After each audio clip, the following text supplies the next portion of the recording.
Почитувани, Националната годишна програма за култура за 2018 е скандалозна, безидејна и со бројни нерегуларности.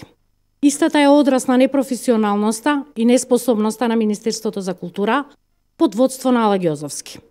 Програмата е полна со скандалозни одлуки, кои со право ни даваат да се сомневаме за корупција, конфликт на интереси и злоупотреба на службената должност од страна на комисиите кои одлучуваат за проектите, но и раководни лица од Министерството за култура. Во музејската дејност и заштитата на нематеријалното културно наследство, национални установи, музеи се понижени и омаловажени, а на нивна сметка се форсираат анонимни здруженија за кои јавноста ништо не слушнала и нема никакви информации.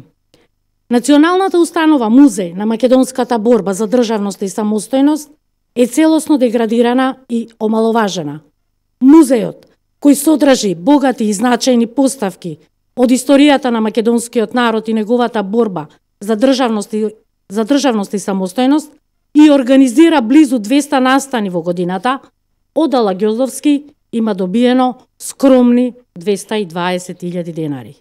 На сметка на тоа, анонимното здружение, кое освен со култура се занимава и со спорт и екологија, Солина од Тетово е поддржано со 600.000 денари за промотивен караван на мал музеј на Зекирија Алии и евиденција на истите музејски експонати.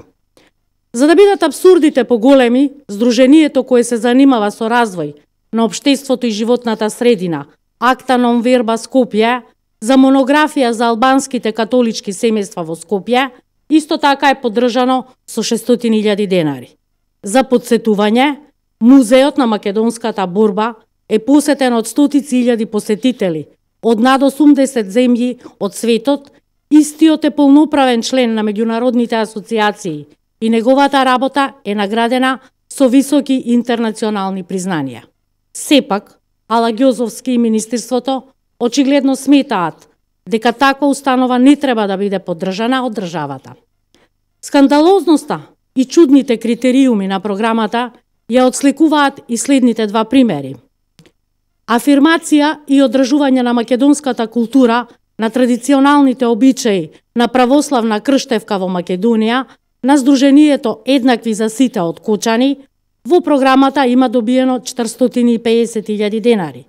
Додека за афирмација и одржливост на албанската култура преку промоција на традиционалните обичаи на албански сунет во Македонија, на здружението Дрита АГБ Гостивар одвоени се 500.000 денари.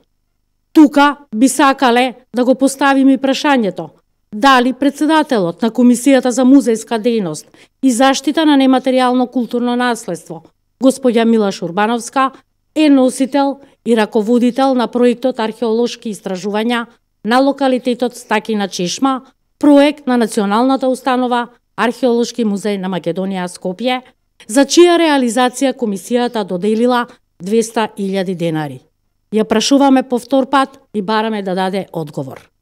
Почитувани, повеќе од очигледно е дека СДСМ преку програмата на Министерството за култура награди голем дел од најгласните експонати на така наречената шарена револуција и луѓе блиски до министерот и останатите високи функционери во владата. Со програмата, меѓу другото, се фаворизираат и невладини организации само за задоволување на коалициските апетити на СДСМ и ДУИ. Сето тоа ни дава за право да сметаме дека критериумите за одобрување на проекти и распределба на средства се само политички и ништо друго. Почитувани, за неговата негрижа говори и последниот скандал вчера со грабежот на музејот на господја Есма Реџепова. Наместо министерот Ала Ѓозовски да се занимава со испитување на општествената оправданост во наводници на музејот на ВМРО и македонската борба, требаше во изминатата година дена, значи изминатиот период од близу година дена, да го насочи своето внимание на музејската поставка која познатата Есма Реџепова ја донираше на Република Македонија, а која буквално беше оставена на милост и немилост од страна на Министерството за култура, што повлекува едно сериозно прашање: колку воопшто се води сметка за сигурноста и безбедноста на музејските институции во државата, или во агендата на Министерството за култура, наместо реална анализа и решенија за заштита, преовладува деструкција и уназадување на културата во сите нејзини сегменти.